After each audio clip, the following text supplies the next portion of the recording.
Célébrer le retour en Ligue 2 ou s'en rapprocher très sérieusement, voilà ce que vise le DFCO ce soir au stade du Hainaut. Les 3 points et peut-être des résultats favorables pour s'offrir une soirée de fête. Mais attention, le VAFC veut bien finir sa saison parce que le VAFC veut d'ores et déjà enclencher l'aventure 2026-2027. Et ça peut commencer dès ce soir par un gros coup face au leader du championnat. Et la récupération derrière d'Hugo Vargas Rios pour Julio Tavares. Parler de joueur d'expérience.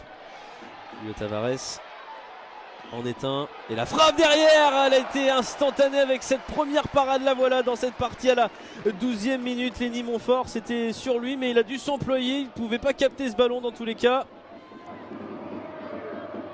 Et une petite surprise aussi, Aubagne qui mène 1-0 à Rouen. Ça, c'est intéressant pour les Dijonais. Streda Rapua pour Charlaby qui va jaillir devant Lenny Montfort qui pique une crise de colère. Ça a encore été très vite pour le VAFC, presque trop vite, mais Charlaby qui manque le cadre. Ça se rapproche néanmoins pour les pensionnaires du Hainaut.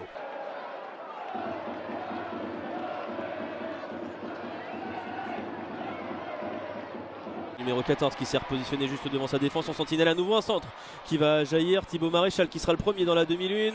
Ballon toujours vivant dans les pieds de Valenciennes, avec peut-être à nouveau Charlaby pour venir reprendre ce centre d'Alexis Koum. Encore une fois, ça manque de précision pour les nordistes.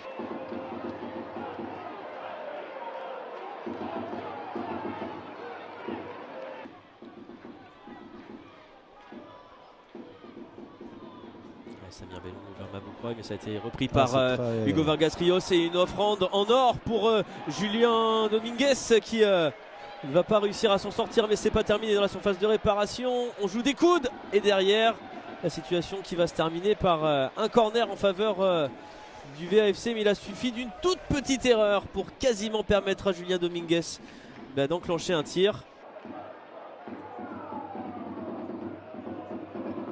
Et on va en rester évidemment là entre le VAFC et le DFCO. Le DFCO qui va devoir en faire plus s'il veut espérer arracher sa promotion dès ce soir. Sans victoire, on le rappelle, les Bourguignons ne pourront pas fêter quoi qu'il arrive. Leur accession est à supérieur.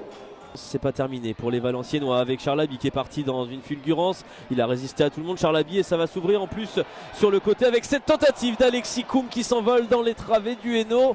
Quel déboulé de Charlaby, et derrière il a le geste juste en ouvrant la voie aux joueurs prêtés par l'Olympique de Marseille. Samy Chouchan là, qui a un petit peu enclenché la deuxième vitesse depuis le retour des vestiaires.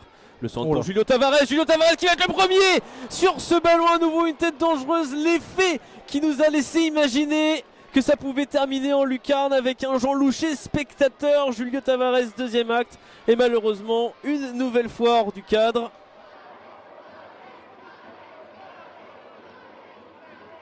Julien Dominguez, qu'est-ce qu'il peut nous sortir de son chapeau? Dominguez, ce sera un décalage. Cyril Ismaël Diallo, toute la défense du VAFC s'est replacée, mais il va y avoir le coup de crâne, le coup de tête de l'ancien canois Julien Dominguez qui place le DFCO sur une voie royale. Est-ce que ce ballon va être validé? Est-ce que le ballon est au fond? Oui, il y a bien un 0-1 pour le DFCO, c'est un petit peu confus. Le but de Julien Dominguez, il n'en a pas eu 30 000.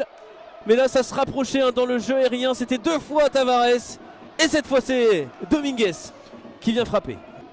Mais le ballon qui est dans les pieds des Dijonais, les Bourguignons en quête d'un deuxième but dans cette partie qui pour l'instant réalise eux aussi l'un des grands coups de cette journée. Oh, il y a beaucoup de danger, le surnom de la contre-attaque qui peut faire très mal. Alexis Ntamak qui va pouvoir être servi une fois, 2 fois, et derrière Jordan Marié qui aurait presque pu avoir de la réussite. On n'était pas loin de l'avoir justement, cette balle de 2-0, il n'a pas manqué grand chose, dommage. Est-ce qu'on va jouer le 1-2 avec Julio Tavares? C'est mal emmené le ballon, il a pris un petit coup peut-être au passage, et Yanis Barca qui va pouvoir expédier une frappe, et la belle horizontale réussie par Jean Louchet pour garder le DFCO à portée de tir. Belle initiative de Barca.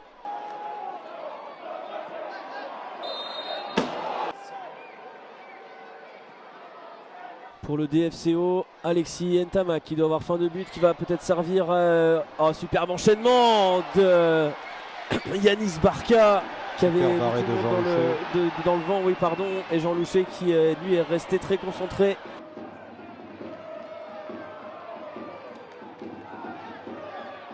Charlaby pour Alain Ipiélé. Le ballon peut-être pour Célestin Niang, mais il faut enlever ce ballon de justesse pour Quentin Bernard. À ne pas se mettre à l'abri, les Dijonais restent menacés. Il faut bien le frapper, ce corner, si VA veut ramener quelque chose. Il faut bien le frapper, c'est repris de la tête.